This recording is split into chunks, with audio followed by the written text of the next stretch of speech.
Hello friends, இன்றைக்கி என்ன பார்க்க போகிறோன்னா, வீட்டில் இருக்கிற பொருட்களை வச்சு ரொம்ப சிம்பிளான முறையில் நான் பண்ண போகிறோம். நான் பண்ணுறது ரொம்ப ஈஸி தான், ஆனால் அளவுகள் கரெக்டாக இருந்தால் ரொம்ப சூப்பராக பண்ணலாம். இதுக்கு நான் இன்றைக்கி ஒரு மிக்சிங் பவுலில் ஒரு கப் மைதா மாவு எடுத்திருக்கேன்.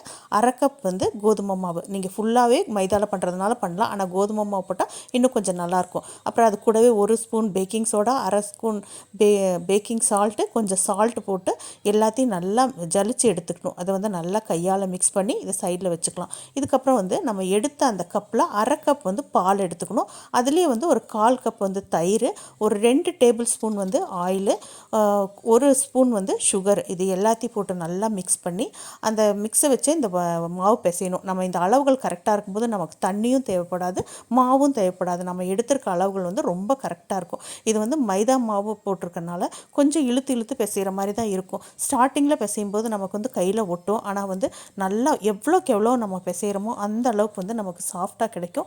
நம்ம மதியம் லஞ்சு கூட எடுத்துகிட்டு போய் சாப்பிட்லாம், அந்த அளவுக்கு நல்லாயிருக்கும். ஆனால் நம்ம அதை ரொம்ப கொஞ்சம் நேரம் ஒரு 10 மினிட்ஸ் பக்கம் நல்லா அழுத்தம் கொடுத்து பிசையணும். நம்ம மிக்சிங் பவுலுங்களை பண்ணுறதை விட இந்த மாதிரி கவுண்டர் டாப்பில் போட்டு பண்ணும்போது நமக்கு பிசைகிறது ரொம்ப ஈஸியாக இருக்கும். இப்போ நான் அப்படி தான் போட்டு பிசைஞ்சிட்ருக்கேன். நல்லா பிசையும் போது நமக்கு கொஞ்சம் அழுத்தம் கொடுத்து பிசையணும். அப்போ தான் நல்லா டேஸ்ட் நல்லாயிருக்கும். அதே மாதிரி மதியம் லஞ்சுக்கெல்லாம் கொடுத்து விட்டாக்கா அந்த ஹார்ட்னஸ் வராமல் ரொம்ப சாஃப்டாக இருக்கும். இப்போ நான் ஒரு 10 மினிட்ஸ் பக்கம் நல்லா பிசைஞ்சிட்டேன். இதை ஒரு பவுலில் போட்டு ஒரு கிளாத் வச்சு மூடி குறைஞ்சது 1 ஹவர் கண்டிப்பாக ஊறணும். அப்போ தான் அது ரொம்ப நல்லாயிருக்கும். இப்போ 1 ஹவர் ஆயிடுச்சு. இப்போ எடுத்து இதை நான் குட்டி குட்டி உருண்டைகளாக நமக்கு எந்த சைஸில் வேணுமோ அந்த அளவுக்கு உருண்டைகளாக நான் எடுத்துக்கிறேன். இப்போ நான் 1/2 கப் பண்ணேன். இதில் குறைஞ்சது நமக்கு ஒரு 5 to 6 நான் கிடைக்கும். இப்போ நான்கு நம்ம ரவுண்டாக உருட்டணும்னு அவசியம் இல்லை. நம்ம ஷேப் கொஞ்சம் ஒரு மாதிரி தான் இருக்கும், அதை எப்படி வேணால் உருட்டிக்கலாம். இந்த மாதிரி உருட்டிட்டு இது மேலே நான் கொஞ்சம் கேரட்டு, கொத்தமல்லி, கூட கருப்பு எள்ளு வச்சு இதை நல்லா திருப்பி ஒரு டைம் ப்ரெஸ் பண்ணி விட்றோம். கூடவே இதில் கார்லிக் வேணுன்றவங்களும் போட்டுக்கலாம், அந்த ஃப்ளேவர் பிடிச்சவங்களும்.